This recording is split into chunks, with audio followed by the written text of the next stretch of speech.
हाय mommies. आज हम बात करने वाले हैं कि अगर आपके बच्चे के बॉडी पे जो फोल्ड्स हैं अगर वहां पर कट आ गए हैं। कई बार बच्चे के नेक पे यहाँ पे जो फोल्ड होते हैं वहां पर कट आ जाता है। कई बार उसके हैंड के यहाँ पर कट आ जाता है। आर्म पेट पे कट आ सकता है।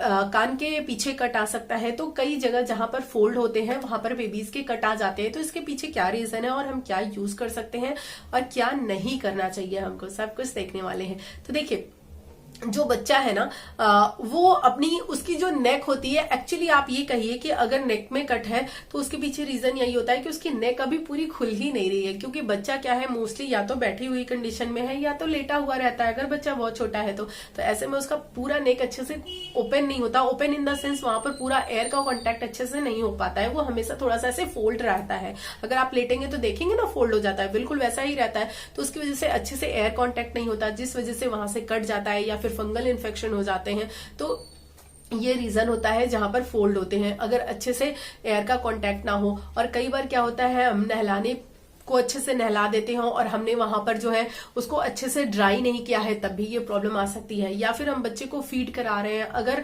हमने ध्यान नहीं दिया, कुछ ड्रॉप्स जो है वो मिल्क की पीते पीते बच्चे को, चाहे आप फॉर्मूला फीड करा रहे हैं चाहे अपना करा रहे हैं, अगर वो ड्रॉप्स नेक में आ जाती हैं तो उससे भी क्या होता है, कट जाता है। क्योंकि हमें उतना हम ध्यान से देखते नहीं है, पहली बार मदर बनते हैं तो वैसे भी इतना एक्सपीरियंस नहीं होता है कि मतलब ये जो बॉडी पार्ट्स हैं वो कट भी सकते हैं। तो ये थोड़ा सा नहीं पता होता है। तो या फिर जब मान लीजिए समर है, काफी गर्मी है, तो ऐसे में भी क्या है कि बच्चा लेटा है या बैठा है तो ऐसे में भी उसको अच्छे से एयर नहीं मिल पाती, जिसकी वजह से भी नेक कट जाता है। तो ऐसे में आपको करना क्या है, ये जो कई जगह है, कई बार बच्चे काफी अगर हेल्दी हैं तो उनके हैंड में भी जहां पर फोल्ड है वहां पे भी कट जाता है। आर्मपिट में आप देखेंगे कि आर्मपिट में भी उनके कट जाता है, कई बार ब्लीडिंग भी होने लगती है। तो यही रीजन है। आपको इसमें करना क्या है कि पहली बात तो ये कि अगर कट गया है या फिर व्हाइट व्हाइट पैचेस आपको दिखाई दे रहे हैं, या फिर कई बार आप देखोगे बेबी के फेस के आसपास, नेक के आसपास यहाँ पर बिल्कुल रेड रेड सा पैच बन गया है, वहां पर इचिंग हो रही है, ऐसा आपको लगता है, तो आपको करना क्या है कि अगर आपको ये पैच दिखाई दे रहे हैं या फिर आपको ऐसा लग रहा है जैसे बेबी को इचिंग जैसी लग रही है, तो ऐसे में आपको बेबी को नहलाते समय कभी भी साबुन यूज नहीं करना है। आप उस एरिया पे अगर साबुन रब करते हो और या फिर डिटॉल लगाते हो तो वो हार्ड हो सकता है। और दूसरी बात, वहां पे ही टच करके आप आगे के बॉडी पार्ट्स में लगाने जा रहे हो, जो कि वहां से फैल सकता है। वो फंगल है तो वो बिल्कुल भी फैल सकता है। तो इसीलिए आपको ये नहीं लगाना है और वहां पे बर्निंग सेंसेशन भी हो सकता है। तो इसीलिए आपको साबुन यूज करना अवॉइड करना है। डिटॉल आपको यूज नहीं करना है जब तक डॉक्टर ना सजेस्ट करें। और दूसरी चीज ये है कि आपको ध्यान ये रखना है कि आप जब भी बच्चे को नहला कर ले आ रहे हैं तो उसको अच्छे से ड्राई करें, उसको अच्छे से डैप डैप डैप डैप करके आपको उस पोर्शन को ड्राई कर लेना है। हाँ, आप ये जरूर कर सकते हैं कि जो नीम की पतली पतली मतलब आगे के पोर्शन की पत्तियां होती है ना, जो थोड़ी मुलायम मुलायम होती है, वो पत्तियां बच्चे के नहाने वाले पानी में पहले आप थोड़ा सा पानी रख दीजिए और उसमें उन पत्तियों को डाल दीजिए। वो पत्तियां जब अच्छे से खौल जाए, उसमें अर्क आ जाए, तो फिर चाहे आप उसी पानी से बच्चे को नहला दीजिए या फिर वो पानी आप और पानी में मिला लीजिए, तो काफी थोड़ा ज्यादा पानी हो जाएगा। फिर उससे आप बच्चे को नहला सकते हैं, उससे आपके बच्चे को जो है वो आराम मिलेगा। उसके बाद आपको ये पैचेस दिख रहे हैं, अगर पैचेस हैं तो मैं बात कर रही हूँ, अगर पैचेस हैं तो आपको ये करना है और साथ ही साथ उस पर ऑयल आपको नहीं लगाना है। अगर पैचेस हैं तो उस पर आपको पाउडर ही लगाना है। पाउडर में हमेशा बताती रहती हूँ, आप कैंडिड ले सकते हो, एब्जॉर्ब ले सकते हो। ये सब जो पाउडर है ये डॉक्टर्स द्वारा ही रिकमेंडेड होते हैं, तो आप इनको ले सकते हो। अदरवाइज आप अपने डॉक्टर से भी कंसल्ट कर सकते हो, पूछ सकते हो।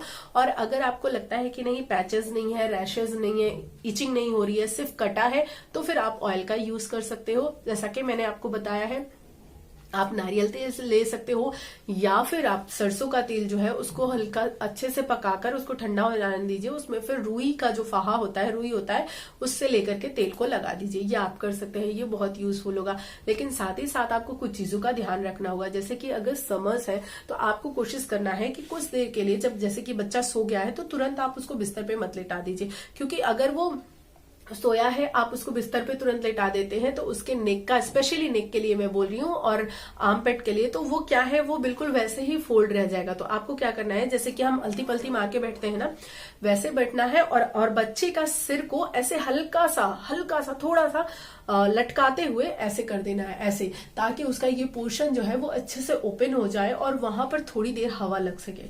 जब थोड़ी देर हवा लग जाएगी तो चीजें बहुत तेजी से कवर अप होंगी और अपने आप वो घाव तेजी से भरने लगेगा। तो इतना आपको जरूर ध्यान रखना है कि जब बच्चा आपका सो गया है तो उसको गोदी में लेकर थोड़ी देर के लिए उसके हेड की पोजीशन ऐसे कर लीजिए ताकि उसको, उसके नेक में अच्छे से हवा लग जाए। उसके आर्मपिट को हल्का सा ऐसे उठाकर, उसके हैंड्स को उठाकर ऐसे कर दीजिए ताकि उसके आर्मपिट में अच्छे से हवा लग जाए। ये आपको जरूर ध्यान रखना है।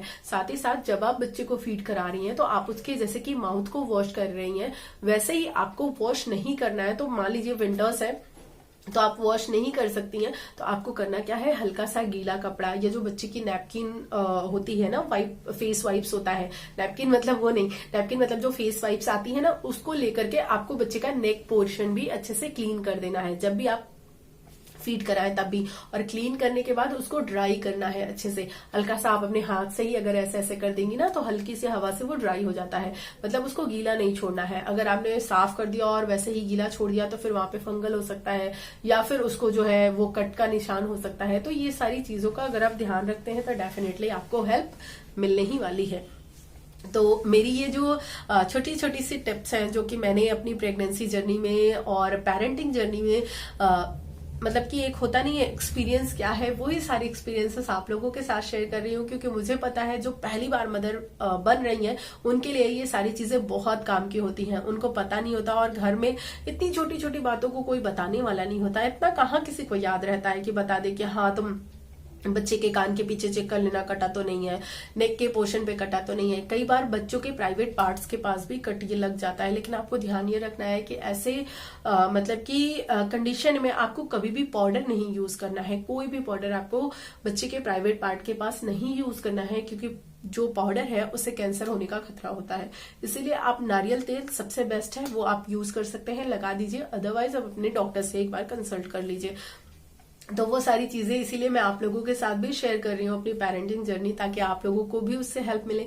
अगर हेल्प मिलती है, वीडियोस अच्छे लगते हैं कि वीडियो को लाइक कर दीजिएगा। और हाँ, बेबी से रिलेटेड कुछ भी आपको जानना है कि बच्चे को क्या खाना है, क्या पीना है, बच्चे की किसी भी परेशानी का कोई सोल्यूशन चाहिए, बच्चे से रिलेटेड कोई भी चीज आपको देखनी है कि उसको कैसे दूर किया जाए, या कुछ भी आपको मतलब बेबी से रिलेटेड, अगर आप माँ बनी है, आपको बच्चे से रिलेटेड कोई भी चीज का आंसर चाहिए तो आप मेरे चैनल की बेबी जो सीरीज है उस पे जाकर देख सकती हैं। और प्रेगनेंसी से रिलेटेड चीजें आपको देखनी है तो आप प्रेगनेंसी सीरीज में देख सकती हैं। वहां पर पूरा मैंने 1 महीने से 9 महीने तक का पूरा डाला हुआ है, उसमें आप देख सकती हैं सब कुछ। और साथ ही साथ मैं आपको एक चीज और बता दूं, अगर आप प्रेग्नेंट हैं और आपको लग रहा है कि नहीं मुझे अभी बेबी से रिलेटेड चीजें नहीं देखनी है, तो आप गलती कर रही हैं। पता है क्यों? क्योंकि ये सारी चीजें जो मैं बात कर रही हूँ ना, ये सारी चीजें इनिशियल टाइम पीरियड में ही होती हैं। और इनिशियल टाइम पीरियड में जब हम ये सब पहले से नहीं जानते होते हैं तो हमारा बच्चा वो सारे दुख तकलीफ एक्सपीरियंस कर लेता है, तब हमें बाद में पता चलता है कहीं और से। इसलिए बेहतर है कि जब आप प्रेग्नेंट हैं उसी समय बच्चे की केयर से रिलेटेड चीजें देखें। नहीं देखना है तो लोगों से पूछिए, माँ से पूछिए, किसी से भी पूछिए। कहने का मतलब यह है कि जानकारी हासिल कीजिए। जरूरी नहीं है कि वीडियोस के थ्रू ही, लेकिन जानकारी हासिल कीजिए। स्पेशली ये कि 6 महीने तक के बच्चों की केयर कैसी करनी चाहिए, क्या क्या चीजें ध्यान रखनी चाहिए, ताकि आपके बच्चे को परेशानी ना हो, उससे पहले ही आप उसे बचा पाओ। तो इसीलिए मैंने बेबी सीरीज भी डालनी स्टार्ट की है, ताकि आप लोग जो लोग प्रेग्नेंट हैं वो लोग इतना सपोर्ट दे रहे हैं, इतना प्यार कर रहे हैं इस चैनल को, आप लोगों की हेल्प के लिए ही मैंने डाला है, ताकि आप लोग इनको देखिए और आपके बच्चे को ये प्रॉब्लम हो ही ना, और इससे एक्सपीरियंस लेकर आप अपने बच्चों को बचा लीजिए और अच्छे से उनके पेरेंटिंग कीजिए। आई होप वीडियोज अच्छे लगे होंगे। मिलती हूँ अगली वीडियो में, तब तक के लिए टेक केयर।